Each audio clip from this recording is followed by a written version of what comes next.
একটা খবর আসে, একটা লোকের মৃতদেহ পাওয়া হচ্ছে লক্ষ্মীপুর জঙ্গল সাইডে।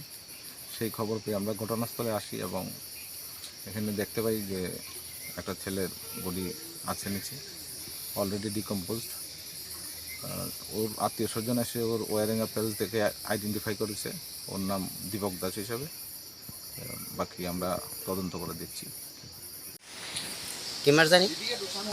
আগস্ট। তবে সকালে 4টা 4:30টার দিকে ঘর থেকে বাড়িছে। নাম কিটা?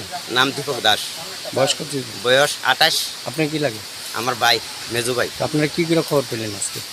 ওই তো কোন ফুলাফানে খেলাতে দেখছে, আমি নিজেও কইতাম না, আমি তো আইসি পরে দেখে খবর কইছে আর কি। তো আপনার ভাই বললে আপনি সঠিক চিহ্নিত করছেন? দেশটি ঠিক আছে। ওই বাড়ি কোনখানে? বাড়িতে এখন 60 কাঠ। আর মৃতদেহ পাইছে? মৃতদেহ পাইছে লক্ষ্মীপুর। কোনখানে পাইছেন আপনারা? এটা মনমনের টিলার মধ্যে, কাঁঠাল গাছের মধ্যে ঝুলন্ত অবস্থা, চিরা পড়ে গেছে মাটিতে। এই নিয়ে আপনাদের কোনো সন্দেহ আছে? না, আমরা কোনো সন্দেহ নেই। হ্যাঁ, নিজের হাতেই মানে হ্যাঁ নিজে এরকম হয়েছে আর কি। এটা বিয়া শাদিও করছেন না তো।